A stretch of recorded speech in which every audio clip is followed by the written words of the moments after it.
What's up? And so we're actually going to be joining a press conference today with Vanessa Marshall and people from some other podcasts. So yeah, I'm excited. Same. Okay. So all right. So we'll go join the conference. Hello, this is Tracy from Lucasfilm. How's everybody doing? Good. Sorry for the short delay. Entirely my fault. Oh, that's all right.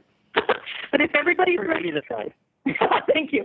If everyone's ready, I will conference Vanessa in. Okay. All right, hold on. We are ready. I'm almost Beth, ready. and, Sorry. You know, the ghost is freshly polished. Turn her in. Okay. And well, let me conference her in, and then I'll sort of review how we're going to do this. Hang on. Okay, Vanessa, are you on the line? I am here. Awesome. Hi. So everybody, the way. Hi. Hello. Quick rules before we start, you guys. We're going to try to do this freeform so everyone has a chance to ask their questions. If you could do us the favor of introducing yourself before your questions, just saying your name and what outlet you're representing, that would be awesome. Sure, we'll do. And Wonderful. No worries, Mike. Excellent. Who wants to dive in? Is that Adam? I think I heard Adam. Good night. How you going? Hey, how are you? Yeah, not too bad, mate. This is Adam from Jolt Castle Radio. Yay. And my biggest question straight up is, obviously you've been a fan of the saga before becoming a part of it. What was it about Star Wars that really interested in the first instance? Well, I think ultimately the entire space opera took hold of me. I think Princess Leia sealed the deal in terms of being a strong female character. I absolutely loved her, and the story itself grew on me. And I was an English major in college, and I love stories and myths and theater, and the idea that we can all sort of heal through stories, and the mythic elements really spoke to my soul, which is why it's such a sacred thing to me even today. And in fact, this is the most exciting time to be a Star Wars fan. Honestly, it's like I've never, ever, it's like my skin's on fire. I cannot wait for the premiere. Yay! Yeah, you're not alone in that, bud. I know, we'll all be together simultaneously freaking out. Oh, Amen. it's going to be great. It'll be a force for those freak out. Yeah. So is Zoe there? I am. Hi. Hi, Zoe. How are you? Good. Wonderful. It's good to hear your voice. And hi, Eric. And hi, Keith. Hi. Hi, Vanessa. Hi. All right, anyway. All right, so go for it. Any other questions? Yeah, this is Sean from Enchanted Ooh. Go ahead, Sean. All right, sorry. Yeah, Sean from Enchanted Tiki Talk. So Hera's Hey, name Sean. comes from Hello, how are you? Good, good. Good. Hera's name comes from a Greek goddess whose name actually means protector. Do you think this is an accurate description of Hera's role within the crew? I do think so, actually. I think she is a protector. It's interesting how she leads she leads quietly, which has a kind of elegance to it. What I love about her and what inspires me about her is how she can protect them, but also be so fierce and calculating at the same time. She manages to get so many things done. And she does so somewhat effortlessly without a lot of chatter. So, that and her sense of humor are pretty much awesome. But yes, I don't think it's an accident that her name is synonymous with those details, definitely. Cool. Hi, Vanessa. This is Eric from Twin Suns Transmission. Eric, with the coolest collection in the world. Yeah, we got to get you out here to see it. It'd be awesome. Please, I live for that. Absolutely. Next time you're in Chicago, for sure.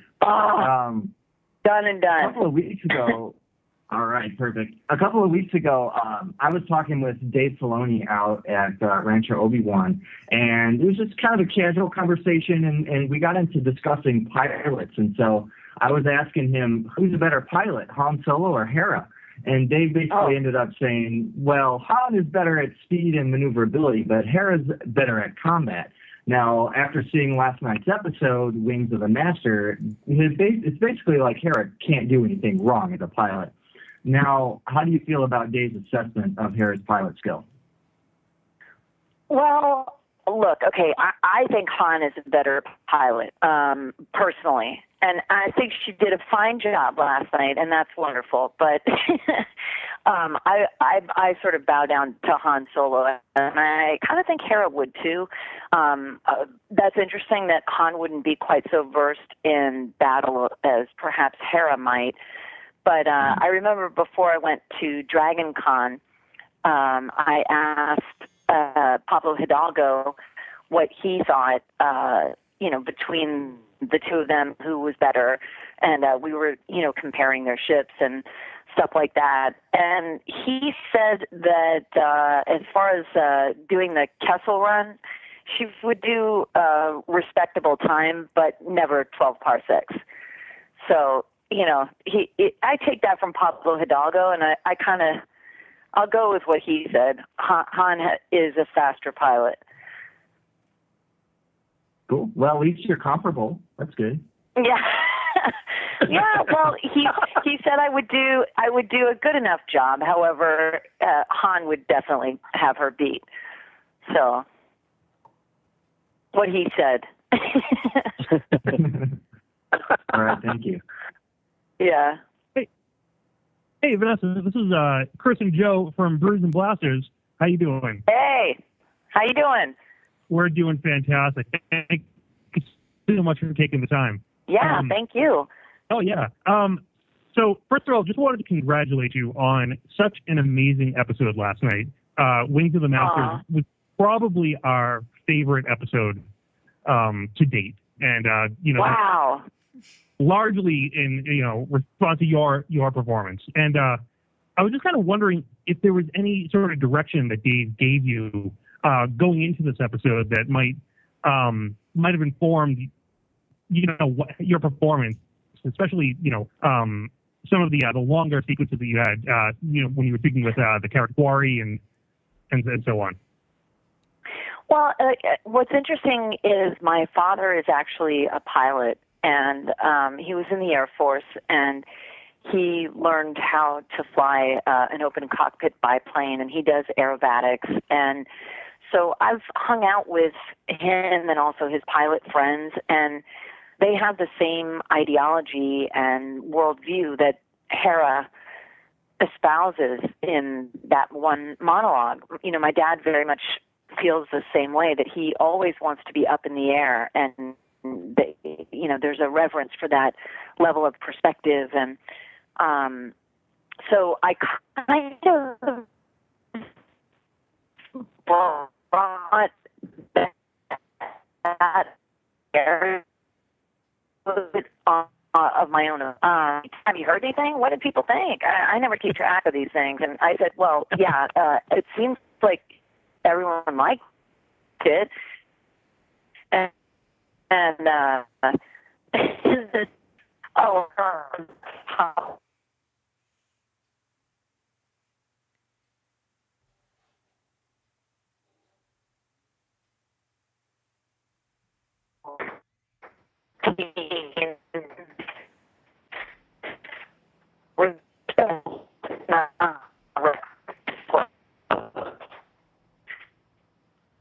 just saying,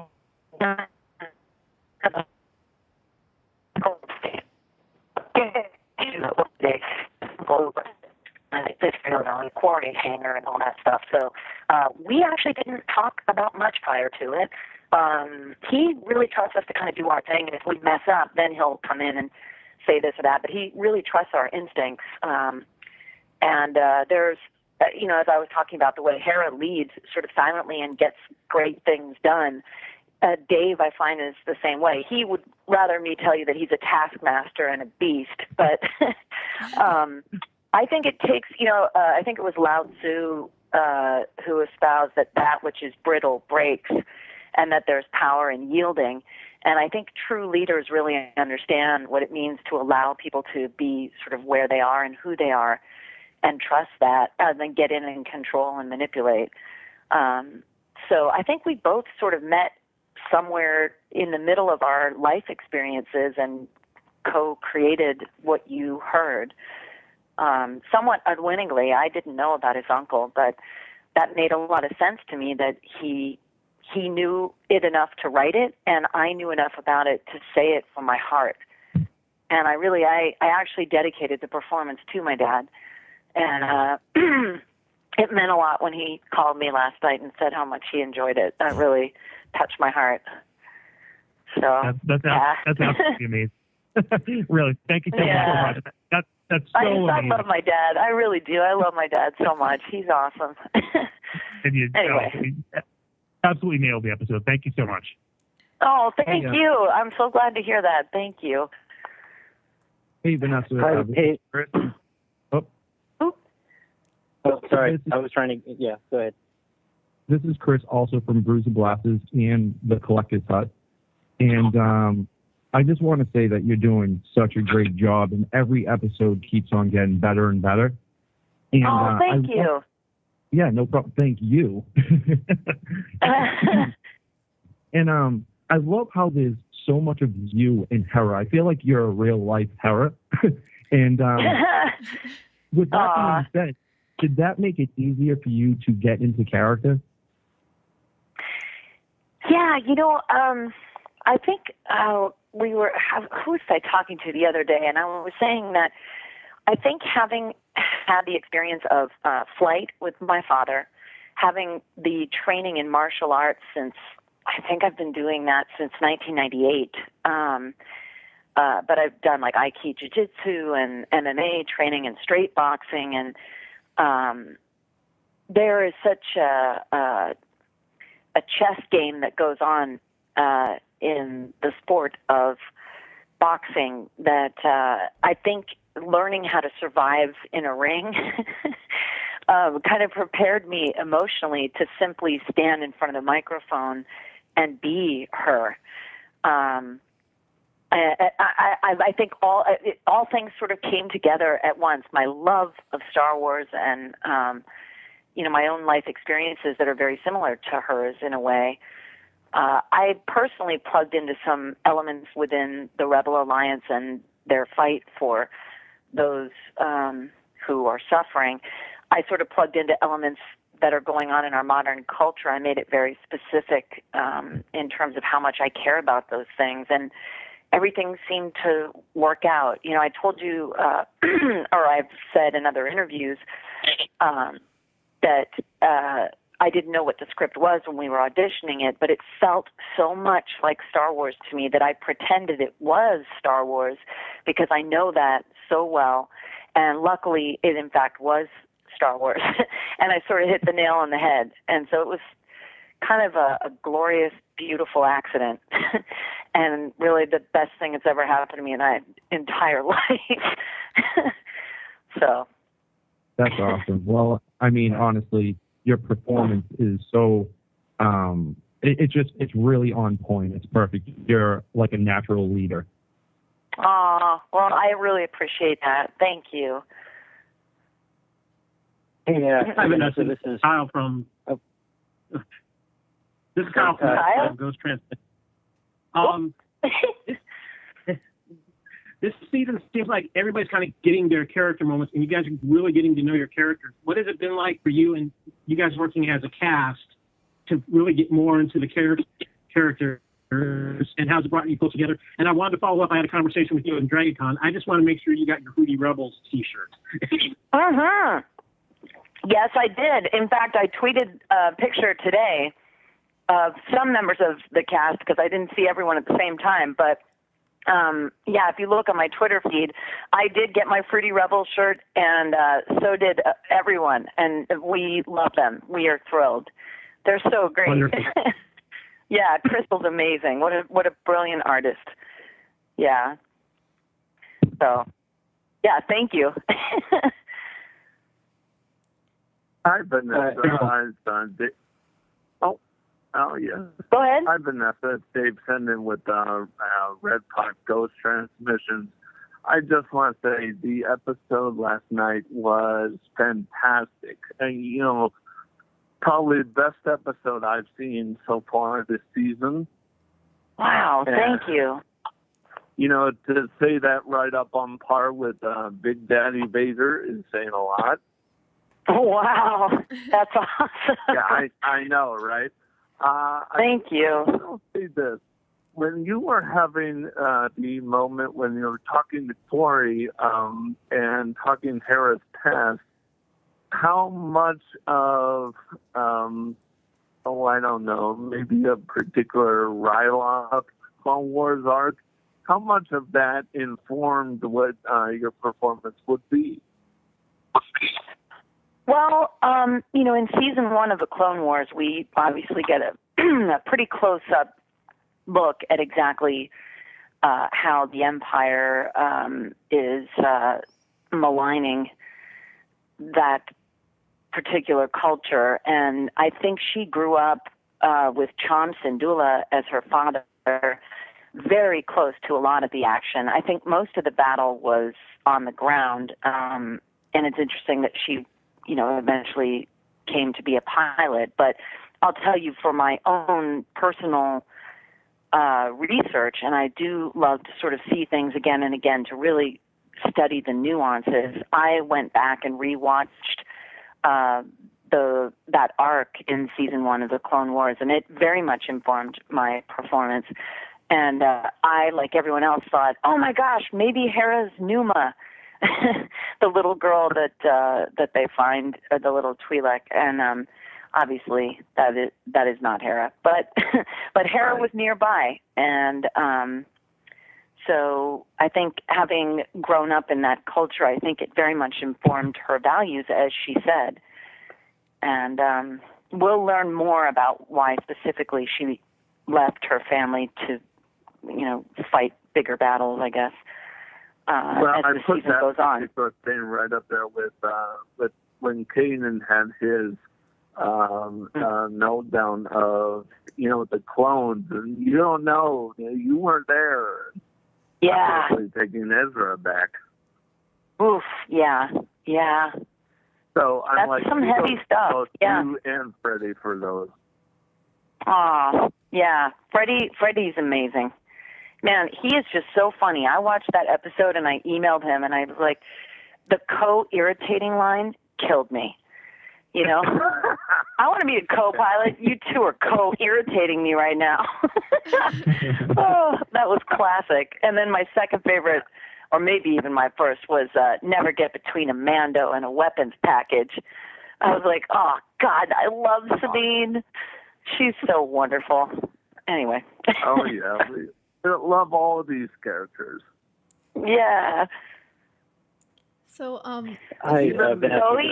Oops, sorry, go ahead. Especially the seventh sister, because it makes. Oh, yeah. Okay, Freddie, Sarah, Vampire Slayer, or Jedi? Please discuss. Oh my gosh! Well, she killed it. She killed it. She nailed it, and it was really funny, you know, because obviously they're married, you know, but it was so cool to have her there. She's so mellow and kind and generous of spirit, and I mean, she just fit right in the family right away. Yeah.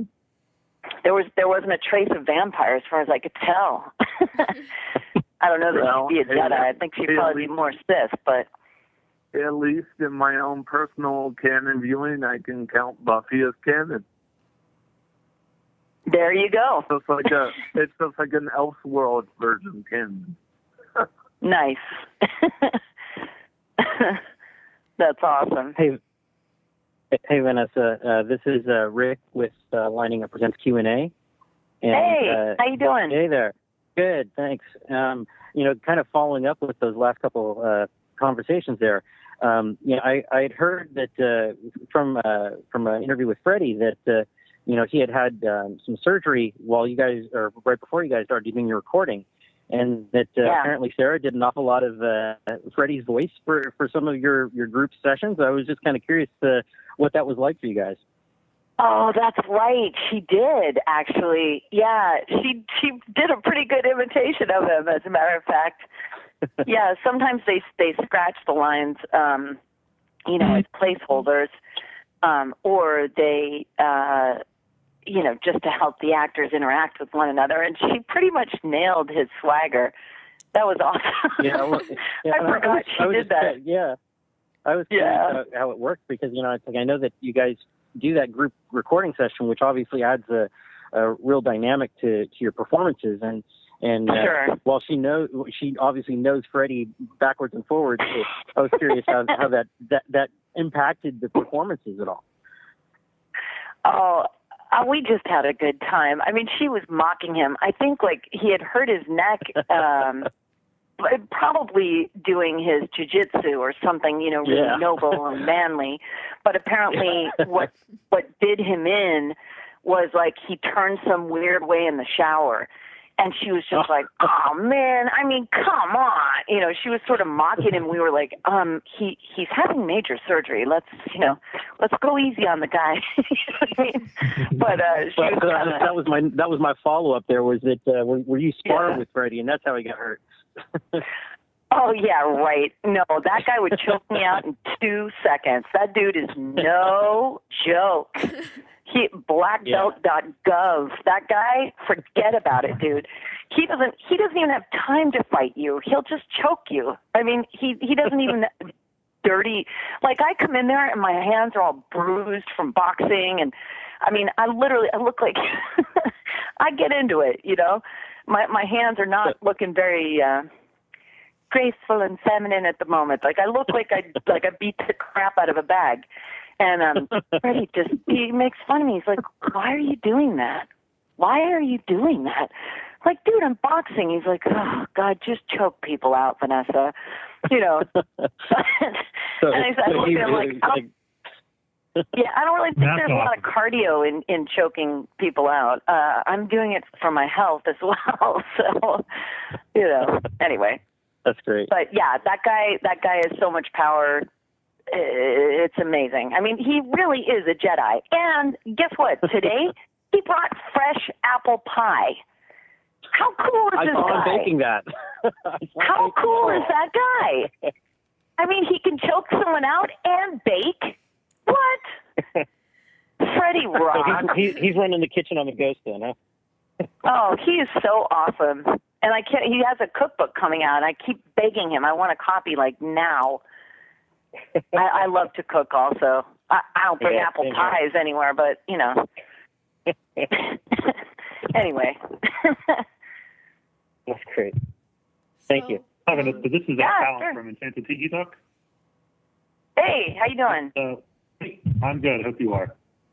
With the popularity of Ahsoka Tano, Captain Phasma, and obviously Hera, how proud are you that you're a major part of the rise of these great female characters in the Star Wars canon? Oh, I'm deeply honored.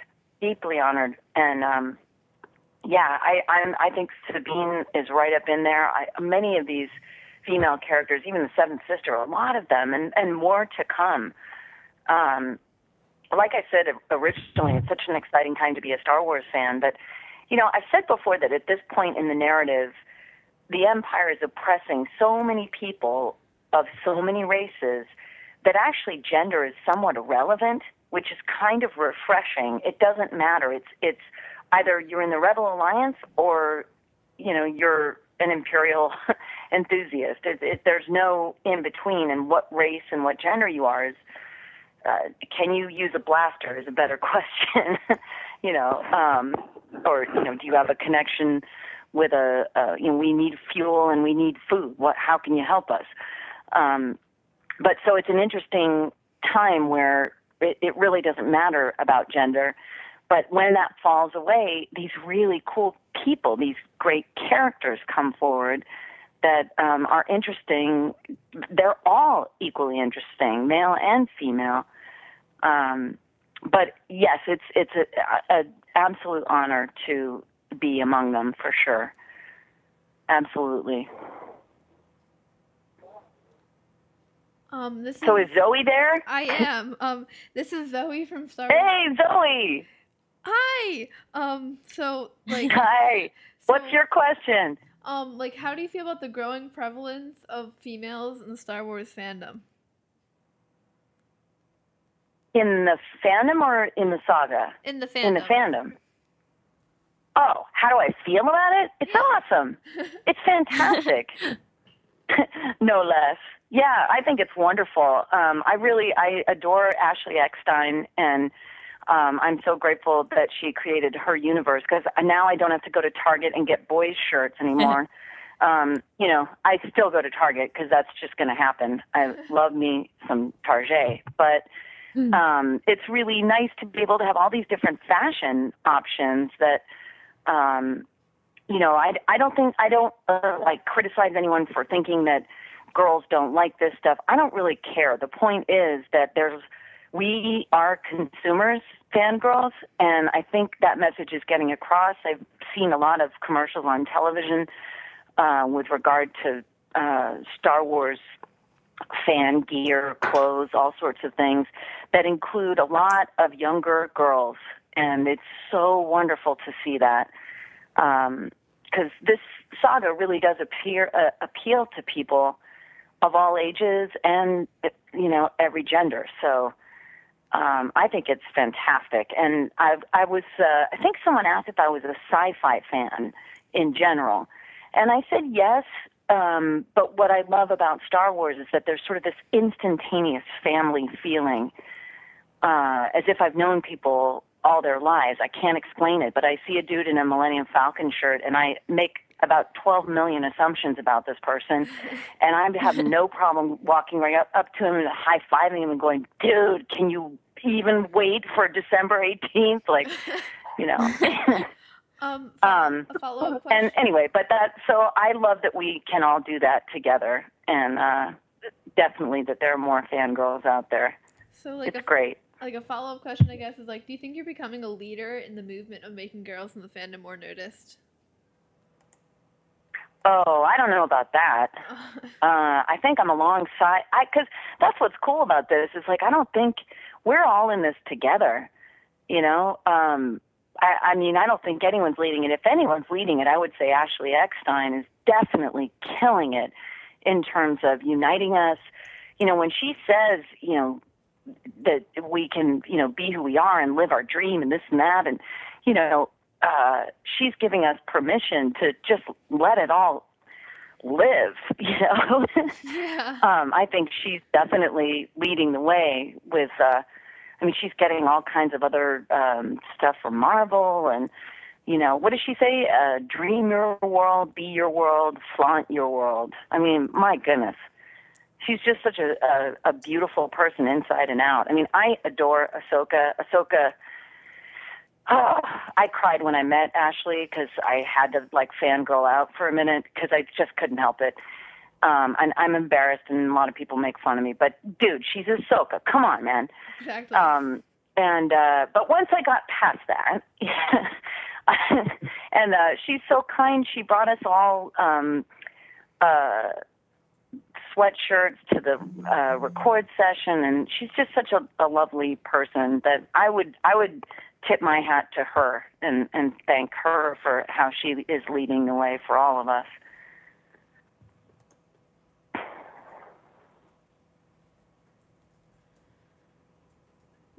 And there you have it. Vanessa. Vanessa, it's Rick again. Hey. Hey there. So I was just, I know obviously you've been going on about the whole through this, and we've all known it for years that you're such the huge Star Wars fan in and of your own self, and going back to the beginning. And my group is the group that's doing the lineup here at the Chinese Theater. That's you, dude. We have to get this together. I'm bringing you food. I'm bringing you pizza. I hear. That's awesome. I can't wait. Yeah, man. And I know the rest of my group can't wait too. Oh my gosh! I love you pulling the You have got to okay, wait. Well, okay. Yeah, contact me through my website. We're doing this. Okay. I don't think I can stand in line for the whole time, but I can definitely feed you guys. Yeah, well, we're going to be there. We're doing the 12 days of Star Wars, so we're going to be there for 12 days. Dude, but awesome. My question for you is, obviously our thing is we're about the communal experience of camping and getting to meet people from every walk of life. That's awesome. What kind of line experiences have you had with Star Wars? Is there anything that stands out for you with one of your previous screenings? Oh, Phantom Menace.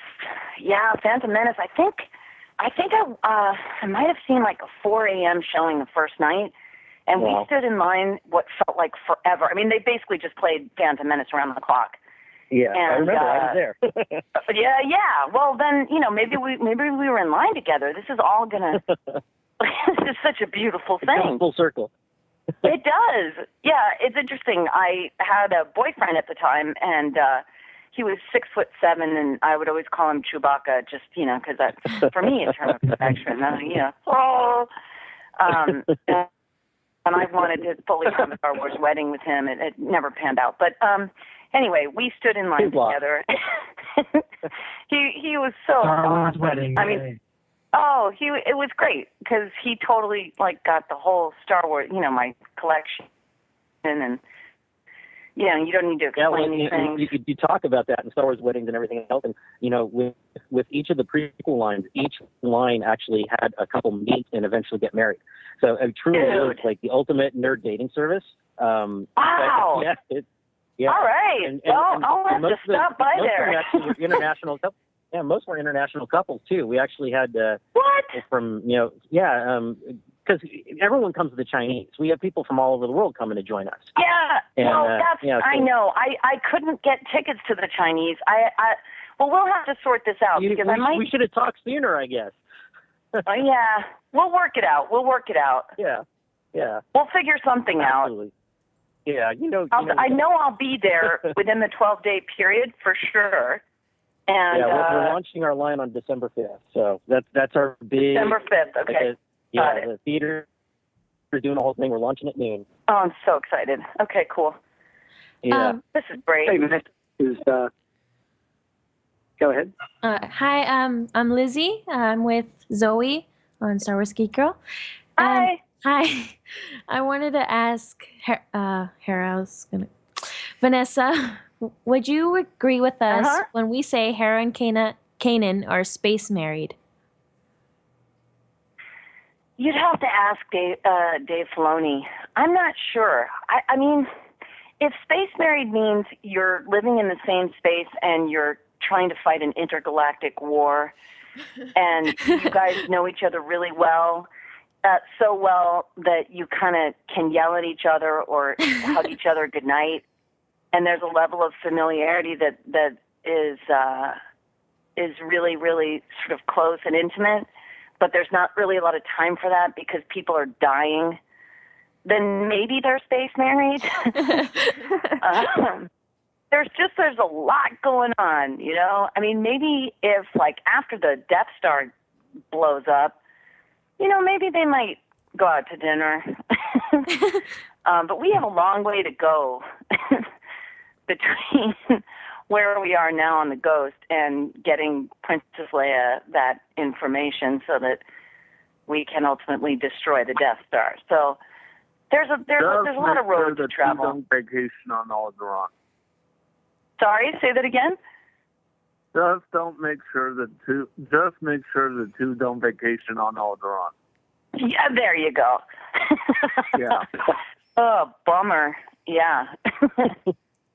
That would suck after all those years, holding Someone out. had to say it. That's very funny. Hey, Vanessa, it's Eric again. Just a quick question. I know a lot of people have learned a lot from Hera, and I was just curious, what have you learned about yourself from Hera? Well, that book, The Four Agreements, about not taking things personally and Hera seems to effortlessly embody those things. I tend to be a perfectionist and care about every detail and want everything to be the best that it can be. And I think I can be mildly annoying with that. and Hera, she, what are they? Be impeccable with your word. I think she is. She chooses her words carefully. If I could delete the word dude from my vocabulary, it would be a miracle. She doesn't make assumptions, right? That's one of them. And always do your best. And, of course, don't take anything personally. She really manages to do all those things. So I've actually found myself in certain situations and having my personal reaction and then saying to myself, well, what would Hera do? And, like, Hera wouldn't even be bothered with any of this. Like, Hera would be like, how can we go help someone? Let's stop talking about this. And then I would say, all right, I'm going to do what Hera would do. I'm going to let it go, and I'm going to focus on what's important and how can I be helpful? How do I get out of my own way? But so she really is just naturally such a courageous and dignified woman. That, I think we all have that capacity, but she has it so consistently that it really inspires me to be more like her. I guess I feel my humanity by comparison. So, what are you going to do? It's Sean from Enchanted Tiki Talk again. Hey. With the rise of the female characters in the Star Wars universe, where do you see or where do you want to see her go as a character in the future? Well, I've always said I'd love for her to go back to Ryloth and, I don't know, just sort of thread that needle in terms of story. That's sort of a personal wish. But, I wonder how far she'll make it. If we look ahead to episode 4 and where everyone is at that point, obviously Hera's not in A New Hope, but I hope that she makes it far enough to see the benefits of all her hard work and to know that she's made a difference. I think that would be really rewarding for her. But actually, she would sacrifice herself for the cause, and in hopes that would be the case, she would be selfless and probably do that. But I think it would be really cool if she were near for that victory in some way. You're making her seem like she's almost like she gave up her life as like a Bothan spy in a way. They always talk about the Bothan spies giving up their lives, for the cause. So, yeah. Yeah. If it made strategic sense, I think she really would. That's how deeply she cares. So, I hope she makes it through. Yeah, go ahead. Hey, Vanessa, it's Adam again from Jellcast Radio. Hey! We've been a little bit of filming on the My Saga documentary for our mutual friend Adam Harris. And yes. One thing that we brought up from the actual commentary that we were doing for Return of the Jedi too, that we'd love to see you out here for one of the Supernova conventions, the big Comic-Cons out here in Australia. Is there any chance we can get you out here in the next couple of years? Yeah, definitely. Well, I was hoping to come down under, if you will, for Armageddon, I think in October, perhaps. But I believe that's New Zealand, not. But there might be. I cannot remember. We'll have to sort that. Yes, I would be. I've never been to Australia, and I would love to go. And the next year is kind of wacky with work for me. But the minute I have any free time, that is the top of my list for sure. So yes, definitely.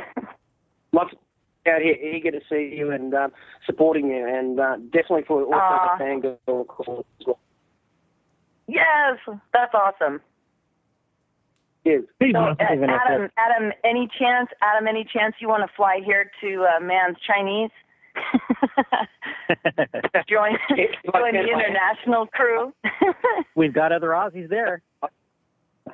I'm going to be there. I'm just saying. Sometime, though. Sometime. All right, then. Maybe episode 8. Yeah. Hey, Vanessa, Dave here again with Type Those Transmissions. I got to point this out. One of the funniest things, well, aside from, Chopper a la Filoni being mad at everybody, but one of the funniest things is you and Zeb. And the kind of back and forth play that goes on. Yeah. I mean, there are times where I just feel watching Hera interact with Zeb, it might as well be the equivalent of a parent taking a rolled up newspaper and whacking their dog on the nose. Can you talk a little bit? Can you talk a little bit about just how you see the interaction between your character and Zeb, and just how you two are went off set, not reporting? Well, first of all, I know Hera is well aware of basically the extermination of his race and how devastated he was by that. So I think beneath any of that chiding is a deep love, care, and concern for him.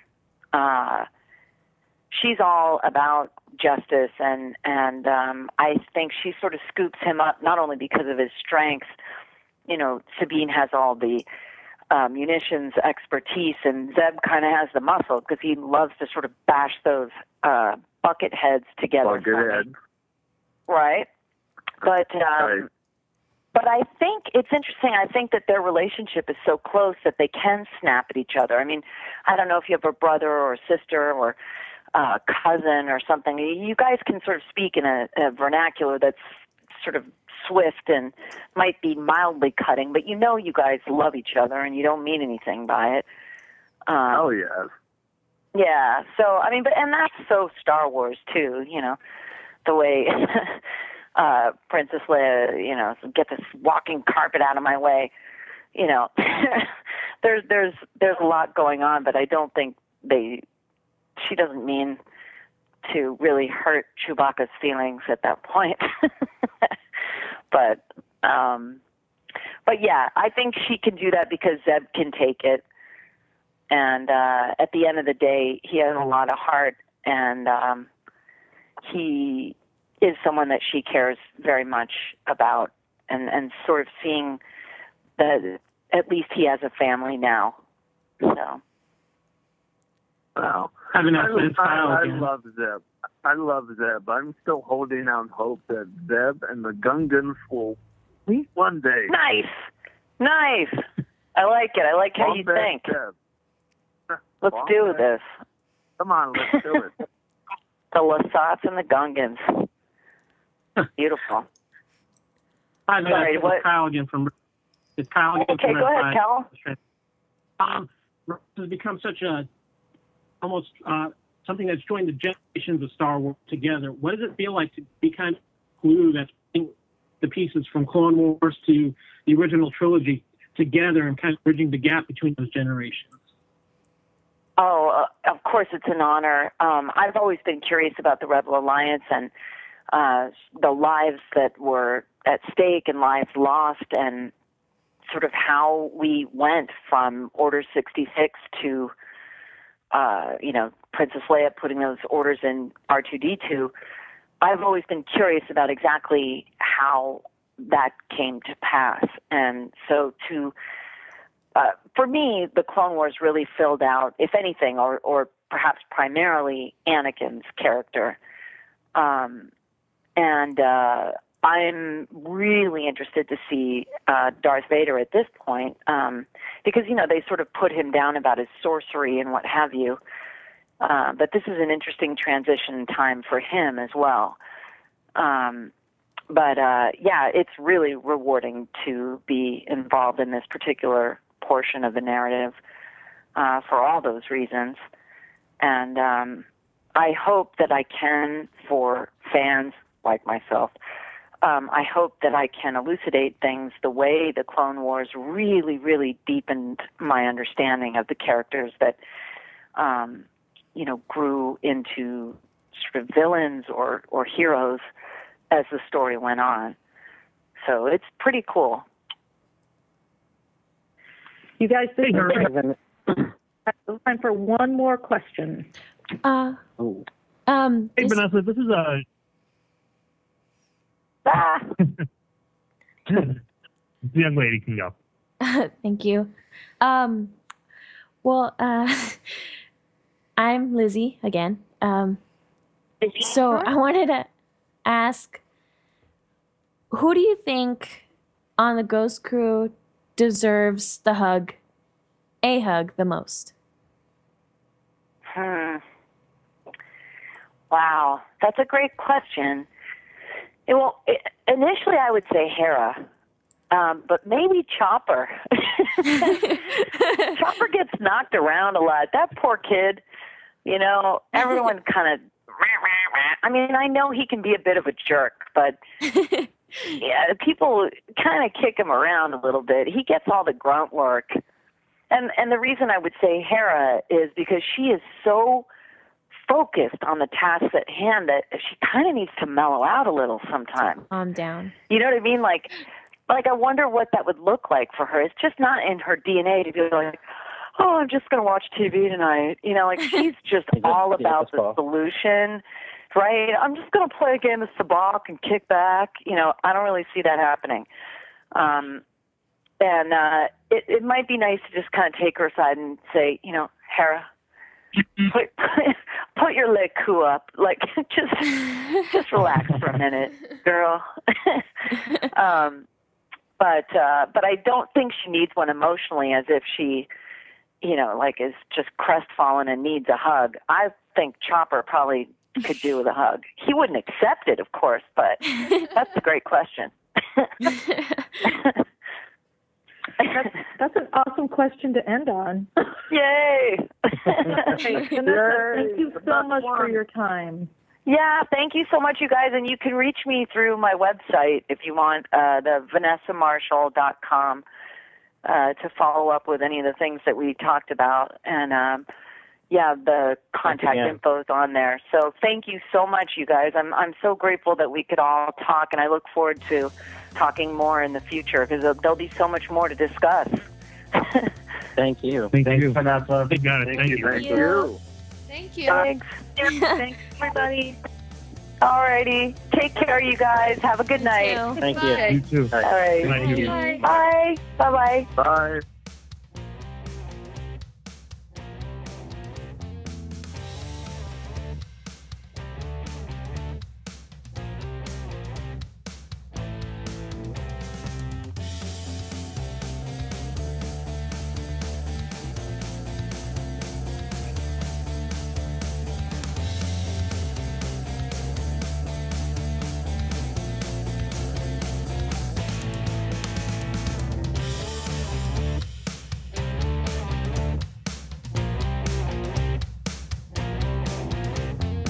Either that or Chopper is having his Starface moment again.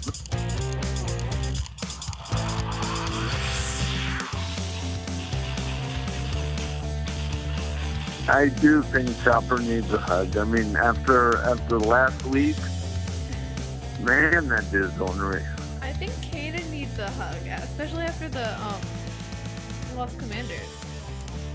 I need a hug. I think Lando needs to have a. I think Lando needs to have a strict talking with Kanan and lose the soul patch. Because come on, I agree. I think there is no. He's been through a lot. There is no cool like Billy D. Yeah, I can see Zoe finally. I still can't see you. Oh, I don't know what's going on. Turn off. Very much everybody else is left. No one knows what's going on. What's that, Kyle? I think pretty much everybody else has left.